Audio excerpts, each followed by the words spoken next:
reality of phantoms and monsters. They exist among us, and sometimes they win. Even the devil was an angel once. The world has its own rules, and these rules are not human. Some of us seek answers to the origin and existence of cryptids and the unexplained. Join us as we venture beyond the known and accepted boundaries. Welcome to our nightmare. I think you're going to like it.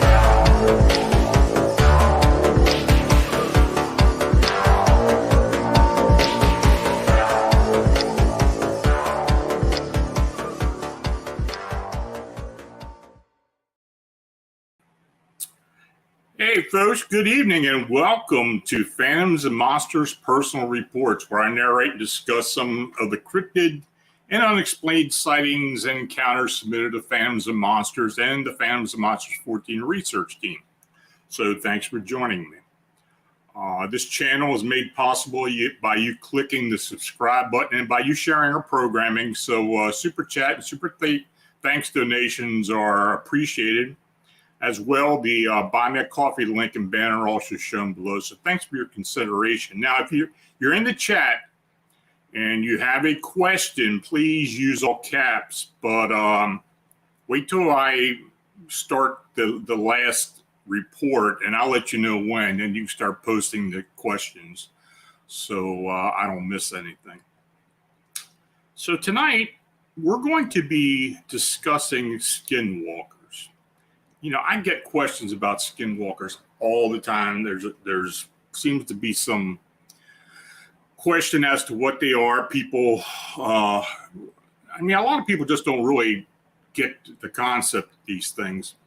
You know, according to the Diné Navajo people, and they're in the Four Corners area, Skinwalkers are shape-shifting witches who conduct all sorts of terrible things.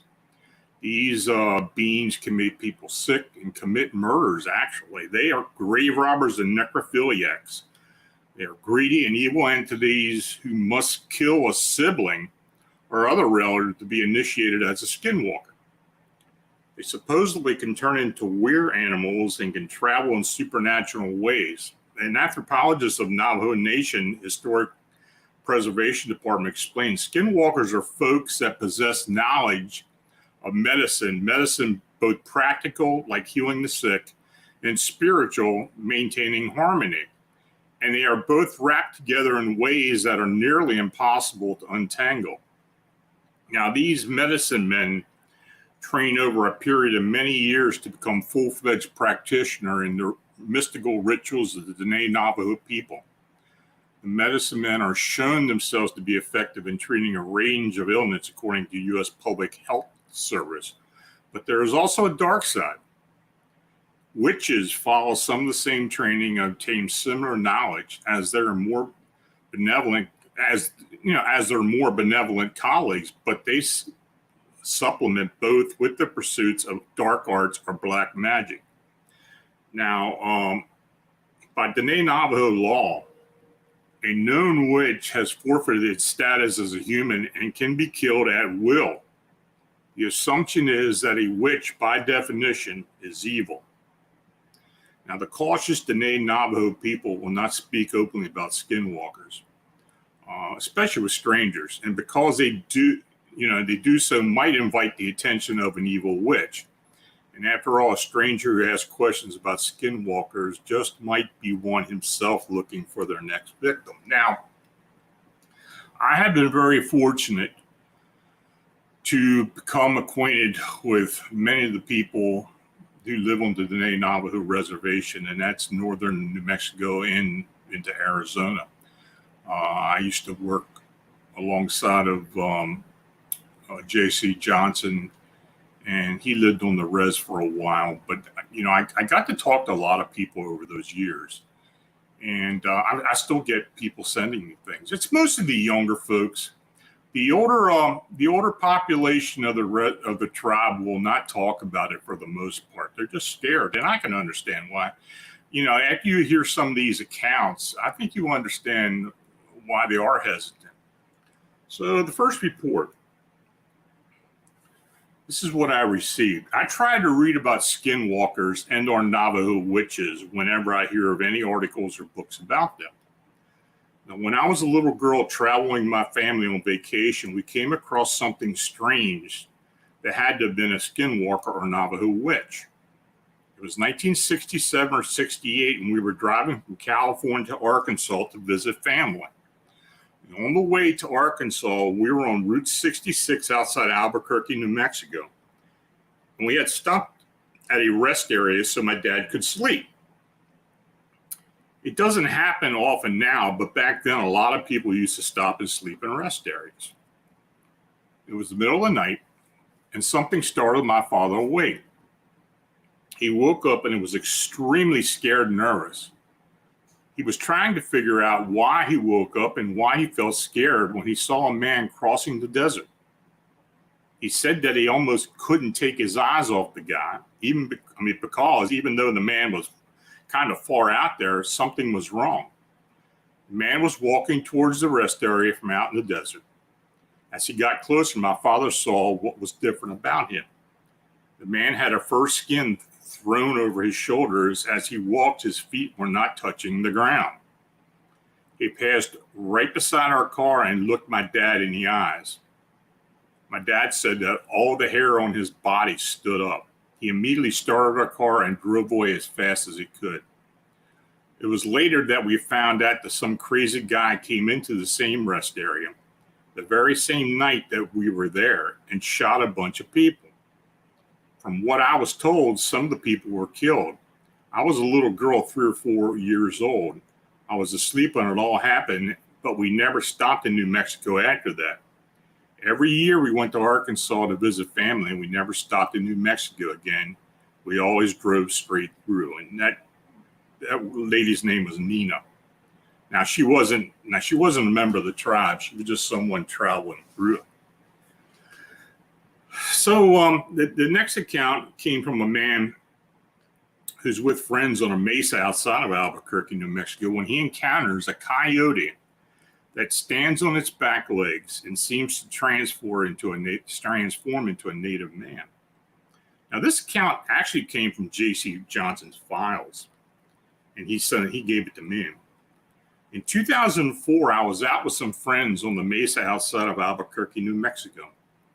Half of the group wandered off to sneak up at a party and scare them, so I was left with my friend's girlfriend. I didn't know her that well at the time, so we were standing around awkwardly, not talking, when we both heard footsteps about 50 foot away. There was no light out there, so I couldn't see what was making them, and she is practically blind. I sneak off and around to try to see what it is. I get close enough, probably 20 foot, and I see a coyote walking. I said, "Oh," or something to that effect quietly, and it looked over at me. This is weird because, as far as I know, coyotes travel in packs, tend to avoid humans, and have huge ears, which wouldn't allow me to sneak up on one. It starts walking off, and this is when the strangest thing happened. It appeared very fluidly and naturally to stand up on its hind legs. For a couple of seconds, it looked very much like a middle-aged native. It walked down into the shallow ravine, and I couldn't see it anymore. I hauled butt back to the cars and told her to get in and lock the door. Then I left to go find my friend. I just told him I saw someone. He looked around and couldn't find any tracks. I was very confused at that point. Later, I started telling one of my close friends about it, and before I finished, she jumped in and said, "Sounds like a skinwalker." I've tried doing research on skinwalkers, but it's very hard to find information. Apparently, it's a type of Navajo black magic where the shaman can move his spirit to other places and manifest himself as an animal that may or may not be his choosing. They work outside of the mainstream religion and tend to sell their services. I can't find any more info beyond that. So, in another report, I live close to the reservation just outside Mesa, Arizona. I have a couple of native friends who I just recently went camping with around 20 miles outside the valley to a place they call Three Poles. This place is considered Holy Land in their eyes and is close to a river. There are numerous stories that I know about this place, such as a flute player you can hear at night or the boulder-sized splashes you hear in the river. But the most notable are the stories of the Skinwalkers. We arrived at the camping site around 9 p.m. It was already dark, so we started to unpack and make a fire.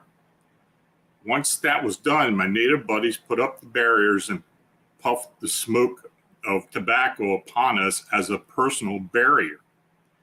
They told me never go anywhere alone and that around 3 a.m. is when the spirits are most active. Around 2 a.m., the beating of a drum became very clear. This is a sign of a skinwalker, they told me. At around 3 a.m., the smell of wet dogs became apparent. This is a sign of either two things. Hoofy, which is considered an extremely evil spirit, or the skinwalkers. The fire grew small, and we could see the shadows of animals. We all decided to move to another site in the morning. As the first light dawned, we packed. I sat in the back of his truck to hold down the stuff. As we left, I saw a Rottweiler walking on its hind legs straight in the middle of our camp. It was easily 5 feet tall. It had bright orange eyes. I freaked out and screamed as it was running at us, still standing up. It disappeared into a bush after we turned the corner. Later on, at our other camp, an old man with his face covered by hair visited us and acted very strangely. We ran out of drinks, so a friend and I decided to head out on foot. No car, a friend had to take it home. We saw a car. As it approached, it slowed down to a halt, and the same man asked if we wanted a ride. We said no, because by this time my friends had told me the man was a skinwalker. He grabbed my arm and pulled me by his car and looked straight at me. As my friend ran up to grab me, the man took off in his car. Once we got back, I relaxed. It was around dawn when just behind me, the man appeared about 10 foot away and asked if I could help him with something back at his camp. As he did, 2 trucks came around the corner to head further into the grounds. We watched them as they passed, and then all of a sudden he bolted after them. I was astonished to see this 60-year-old man chasing down a car. My native friends put up a salt barrier. I heard sounds all night, but never saw anything after that. So this other account comes from a Ute native, a young guy up in Utah. And as far as the Skinwalker legends or the Skinwalker beliefs go, it several tribes believe in it. The Utes, the Hopi, other Pueblo tribes like the Navajo. Well, anyway, this youth was said he was attacked by a winged humanoid wolf near Skinwalker Ranch. Now, Salt Lake City, Utah caller to Coast AM named John recalls a harrowing encounter and attack by a winged humanoid wolf near the Skinwalker Ranch. I've got a very unbelievable story to tell you. I don't know if you're familiar with the Skinwalker Ranch over here in Utah. I have a close relative that's pretty much the UFO guy in that area. He's been telling me these stories ever since I was a little kid. Now, I've been out to that ranch several times, and I was out there in the spring of 2013, and nothing happened. Now, we went around the ranch areas, and nothing happened. We went home, and on a Saturday night, something did happen, which I later found out through my UFO relative. There were some Ute native kids driving in a tall truck about 8 feet high, and they went up to the gate of this UFO ranch.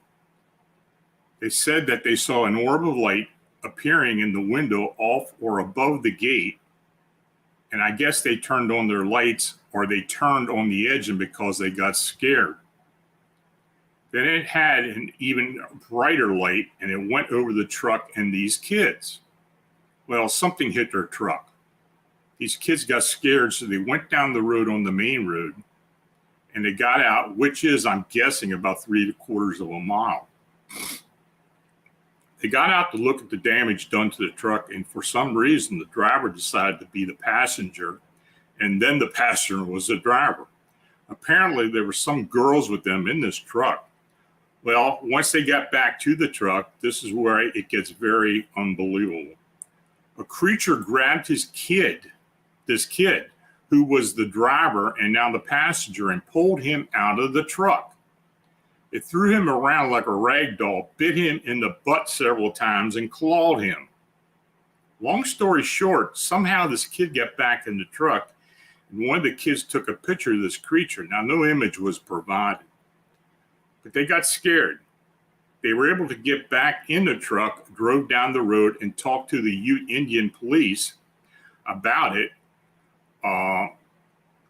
And the Ute Indian police say that there's nothing they can do about it because they're very aware of the Skinwalker Ranch.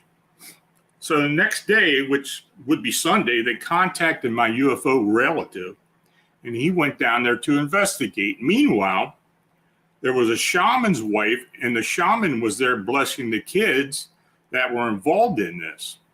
Now, my UFO relative said that he saw the picture on his cell phone of this creature. He also saw the damage done to the truck. There was also a scratch on the truck, and it spelled D-I-E, die. And he also saw the damage done to this kid and the bite marks. Now, this was very unbelievable for me to hear. The crazy thing about it is, a few months ago, I worked at a hospital, and one of my patients was the shaman's wife. She was the one that was also there at the time when my relative was there to investigate. She told me exactly what my relative said, but in greater detail. The creature that she described and my relative said had to be a tall creature because he would hold his kid out of because he held this kid out he pulled it out from the window of the truck. That's an 8-foot tall truck, and this creature had horns. It had red hair. It also had a human-like face, but the mouth was distorted. And it came out kind of like a wolf. It had claws and wings. So my question to you, and I asked my UFO relative, is this a Skinwalker? And he goes, no, this is something totally different. And I asked also the shaman's wife, and she agreed that this is something totally different. So I don't know what that was. I tend to believe it may have been a Skinwalker. I don't know, but since the shaman's wife said it wasn't, I had to take her word for it. So I don't know what that was, but that's an interesting story. I actually reposted that story recently on the blog. So the next account was about a Navajo medicine man, and he was chasing a Skinwalker. Now, one encounter that this medicine man, who I'll refer to as LC, remembers happened in the heartland regions of Navajo Nation, specifically Diné Navajo, Arizona. An elderly man spent a week herding his livestock to the winter property. When he finally returned home in the day, he found his wife had not prepared their wagons with their belongings.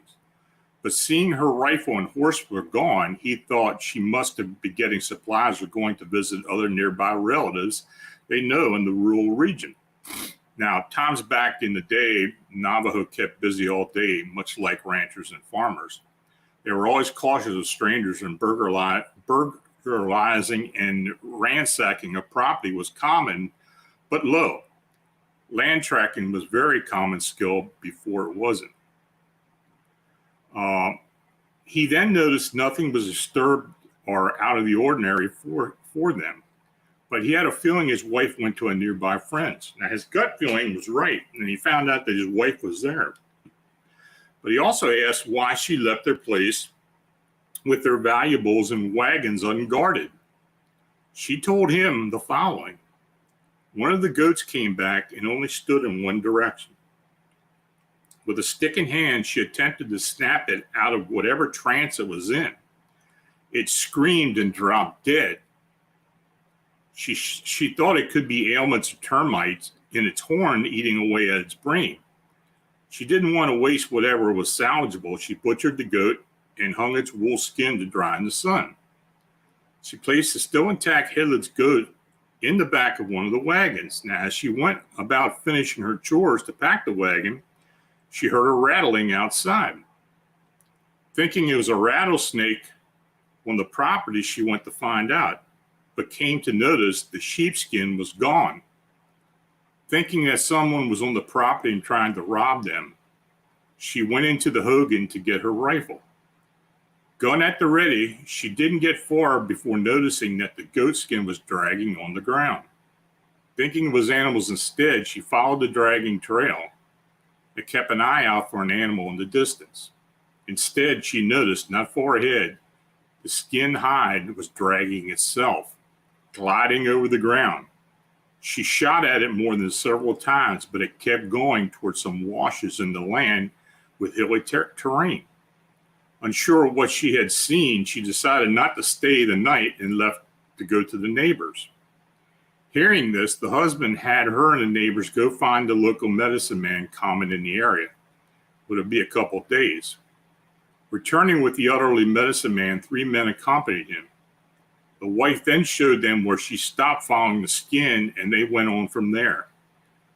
Unable to accompany them, the husband and wife kept the bonfire going all night as a waypoint for them to see in the night sky. Late into the first night, one man came back and asked if they could spare a horse, as one of theirs had fallen into a ditch and severely injured itself, so they had to shoot it. Agreeing that they let him take the husband's horse, as it was fast and knew the area. The next day, no sign of them returning happened. Then night came. They built the bonfire again so they would be able to see if they were near. Not long after, another one of the men came back and asked if they could spare another horse. Agreeing, thinking something again happened to their horse, they took the wagon horse. Later into the night, the final third man of the group came to the house and asked if they had another horse they could spare. Anxious about an update, the husband asked if they had found the goat skin. Not saying anything else, the third man asked again if they had another horse to spare. The husband agreed, but only if he could check on his other horses. So the third man agreed, and they rode into the night. Coming upon a ridge in the night, lightened up by the full moon, the third man rode to the sound of a sweat lodge ceremony by the medicine man and the 2 other men were conducting. Coming upon the sweat lodge, he respected the strict custom around the medicine man in the middle of the ceremony, so he stayed silent. It's custom among Navajo culture to be silent during a ceremony, so not to break the concentration of the medicine man. The third man told the husband not to investigate the open sweat lodge doorway, not to open the sweat lodge doorway. He had to keep the glowing dim and lava rocks hot and not look back into the sweat lodge direction until they were done.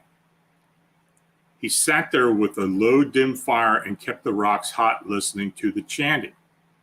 Then he noticed a blurry white mass out into the distance below. No ambient light came from it, only a white mass, like someone wearing all white in the moonlight. It was atop the cliff, looking down below to the barren flat desert and washes.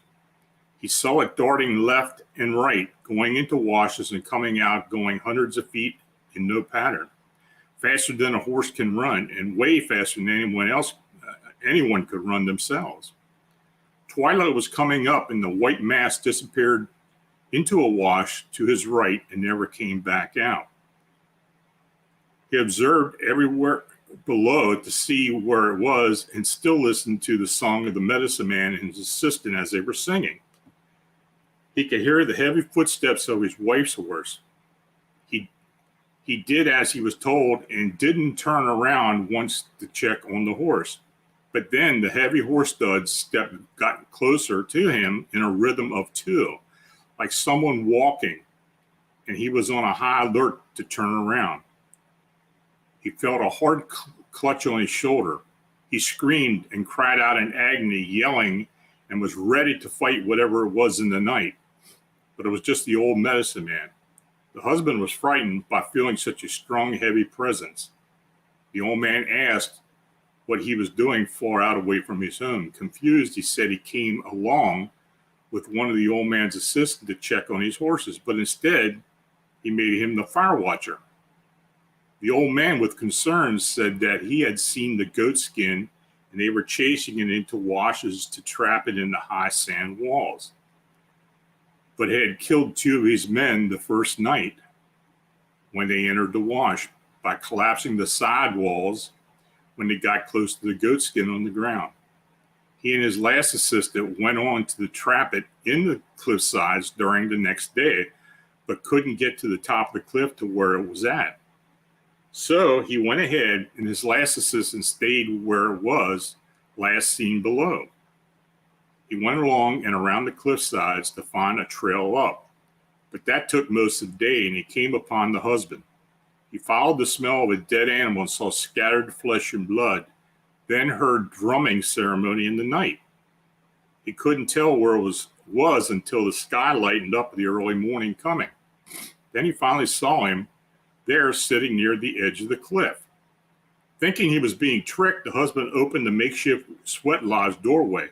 Looking inside, he could see that it was made of his horse's bones and not wood. And there, lying on the opposite side of the door, he saw the goat skin. The medicine man took the skin and they burned down the sweat lodge to ashes in the bonfire. The husband asked how a skin could do all that. The old medicine man explained that something else in the night came for the goat skin on the second night. They thought it was him, the husband, coming out to find them, but it wasn't. They drove to the sounds of heavy galloping and dark flashes of something in the moonlight. On the nights, they hunted it like predator animals and tried luring it into the washes or caves in the wash, but sacrificing one of the horses to collapse it, the high sand walls, but to no avail. Returning to the husband's house, the wife told them that where she had put the carcass of the goat, it was gone and couldn't find tracks. When the time came to go to their winter property, they never returned to the original property. Time passed, and the land turned into sand dunes, and the Hogan, with no upkeep, fell apart over the years. And when it finally collapsed in, they never rebuilt it. Now that story was told to me by an actual elder of the Diné Navajo. So is it true? I guess it may very well be, but it's a pretty wild story. So the last post is as follows. So if you have questions, you can start posting them. A young Navajo man who grew up on the reservation in New Mexico recalls his family's tragic history at the hands of native witches and, in turn, skinwalkers. I live in Gallup, New Mexico, and I'm a 21-year-old Navajo. I have a family that lives on a plot of land south of Gallup. It's about a 30-minute drive to my family's land and surprisingly not deep in the woods. I remember first being near a witch when I was about 7. I was at my uncle's house. Our land has 3 homes on it. He, my mother, and his girlfriend were drinking. And my uncle went to relieve himself out the front door. I remember he freaked out and said that there was a skinwalker outside. I freaked out, and his girlfriend said it was okay, that it was just Scooby-Doo to lessen my fears. Since it had been so long, I remember those important details only. After that, I had no memory of what happened. That uncle died that year. I always think about what could have been between me and him now that I feel so alone, and my remaining family isn't as cool as he was with me. Anyway, to be clear, I never have seen a witch, but these details are unfortunately true. Jump forward a couple of years, and I'm in 8th grade. My grandpa, who lived with my mom and I, is in the hospital. I ended up sleeping in his room because I always slept on my mother's floor due to being creeped out by the thought of a witch trying to peer inside my window or hearing the noises it can make. I wanted to sleep in there because he has cable in his room. His room is on the opposite end of the trail where my mom slept. It's about 5 a.m. and I wake up to the most terrifying language I've ever heard. It sounded like a cross between a hyena and a pig. The constant chit-chat between whatever was outside my grandpa's window haunted me in that instance. I listened for a couple seconds, but I covered my ears as hard as I could out of pure terror. It was the most scared I've ever been. After the ordeal, I went to my mom's room and crawled inside her bed, telling her what happened and shaking a bit. I had school that morning, so when we went to start the car, I noticed in the area where I had heard the noise, there was a trailer hitch, and sitting in it was a stray dog. My grandma hired a medicine man before or after that happened, and he said that the dog was in cahoots with the witches. I tried to get rid of him, but that dog always came back. It was skinny and skittish. I always had a bad vibe about that dog, which doesn't happen as I love dogs. But after that encounter, I was truly scared of being alone. A year later, during my freshman year in high school, my mom died. Now, whether or not those jealous witches contributed to her death, I'll ponder occasionally. She died from a bad cold and mucus in her lungs. I was asleep in her room, but not on her bed. I went to bed about 10 p.m., and in the morning, she was very weak and cold, like she was hallucinating and didn't get under the blankets to keep warm. When I woke up, she was dead and sitting in front of her bed.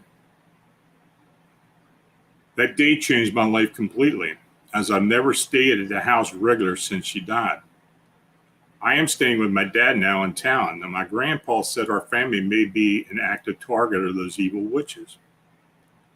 He said once in the 90s, when my uncles and their friends were at my grandma's land, they see a fire and a witch doing a dance ritual on top of the mesa. They begin to shoot at it. It sees them, and they take off when their girlfriends freak out. They leave, and that witch chases them out from wherever they are. Keep in mind, this area has a lot of trees, and it isn't barren and flat like most of the Navajo Nation. My grandpa inferred that the witch followed my uncles back to my family's land. Now, my family and the evil history of the area they settled in is real. I wouldn't type all this if it weren't true.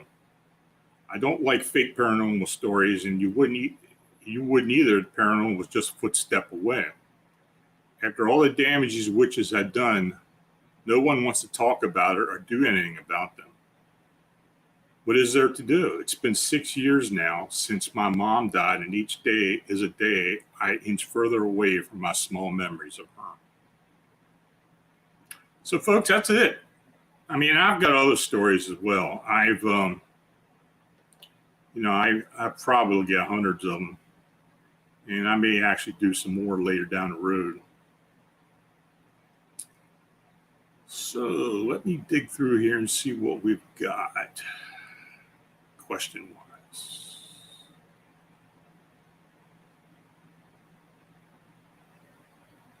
Shorter Cook. Lon, are there stories that the Skinwalker on the Skinwalker Ranch being trapped there and not able to leave? You know, the lore of the Skinwalker Ranch is the following.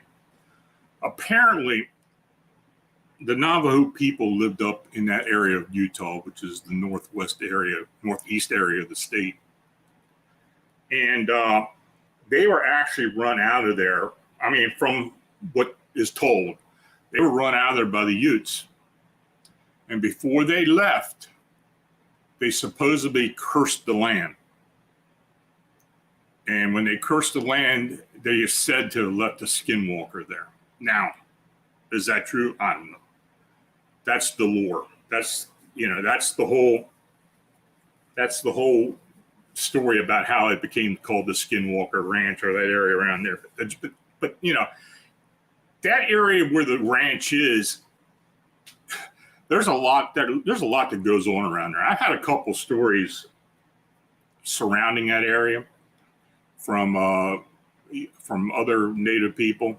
A lot of ghost stories, a lot of different entities seen, not necessarily what they talk about at Skinwalker Ranch with the UFOs and the supposed cryptid canines associated with it. But there's a lot of stories about it. I may go back and dig a lot of that out at some point. Nancy Malcolm, how and who can kill a skinwalker? Well, that's a big question. I don't know, be honest with you. I guess it's got to be done ritual by using your specific ritual. From what I understand, the best way to do this is just to stay away from it and not talk about it. As far as a skinwalker being killed, I don't really know much about that. I haven't really heard anything about that. The only thing I have heard, and JC told me this, that in the tribe, when they do suspect a skinwalker, now this is probably many years ago, but when they do believe there's a skinwalker, a witch who's become a skinwalker, they will condemn it to death and they will kill it. Now, how did they kill it? I don't know. Did they just shoot it, kill it, hang it, whatever? I don't know. Cans Quatch, how is a skinwalker killed? There again, I don't know. I don't know how they do it. If I was part of the tribe, maybe I would get some inclination, but quite frankly, no one's ever told me anything about that. I think most of the stories I have gotten about the skinwalkers come from younger folks, and it's mostly stories that they have heard from the relatives. But as far as killing a skinwalker, I don't think I've ever been told anything about that. Bernadette, have there been any reports of skinwalkers in Pennsylvania, or are they just found in certain parts of the country? You hear a lot of stories about people thinking they see skinwalkers in other areas. I just don't believe that's true. I think they just mistake it for something else. Most of the stories or most of the accounts that I heard that I believe are verifiable are in the southwestern part of the country, around the reservations, or even up further north in the Ute area. But the Four Corners, and that includes Colorado and Utah. That's where most of it. Most of the lore is actually known. Nancy Malcolm, is there any records to indicate that the number of skinwalkers are increasing? I don't know anything about that. I really don't. I have read a lot of accounts people have sent me who are on the reservation, people I know that are on the reservation. Most of the stories I hear and most of the accounts I hear are older accounts. But every once in a while, you will hear something about someone seeing one on a highway that's running beside a car. These things have this apparent ability to run alongside of a car, that they're that fast. There's a few other instances, but as far as actual accounts coming from reservation residents, you just don't really hear a whole lot about it. They do keep it pretty quiet. When you do get an account, first of all, you got to figure out where it comes from first, because you do have to follow up on it. And I have followed up on all of these. When it comes to me, I follow up with the person itself to make sure it's actually coming from someone who's Native American. So, yep, that's the only answer I can give you on that. Bernadette, what is the difference between skinwalkers and shapeshifters? Well, all in all, maybe not differently, but it has to do with the actual cult or whatever their beliefs are. You know, as shapeshifters, that's not an occult thing for the most part. That's a paranormal or natural thing. And I'm not saying that the Skinwalkers aren't paranormal or supernatural. And in fact, they probably are. But it's just different. I mean, we talk about shapeshifters in all types of pretexts. I mean, you know, but as far as what goes on with the Skinwalkers, it's somewhat different. There seems to be more malevolency. Well, there is malevolency behind it. I mean, these Skinwalkers, as I read in the beginning, aren't good. They have an agenda, and they're out to either hurt someone or to cause issues, as opposed to just seeing a shape-shifting type of being. Can Squatch. Is it true Skinwalkers won't enter a home unless invited? That's what I've been told. That is exactly what I have been told. And I do have some stories that do cover that. So maybe down the road I'll talk about those as well.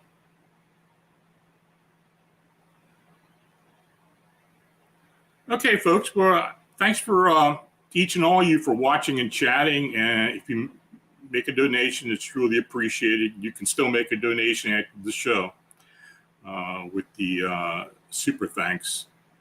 Your support's what makes all this possible. So please like, subscribe, and share. And if you have a sighting, encounter, or report and like to be considered for the personal report show or post on Phantoms Monsters, please forward to my email at lonstrickler@phantomsmonsters.com. So until we meet again, stay healthy, have a safe, enjoyable weekend.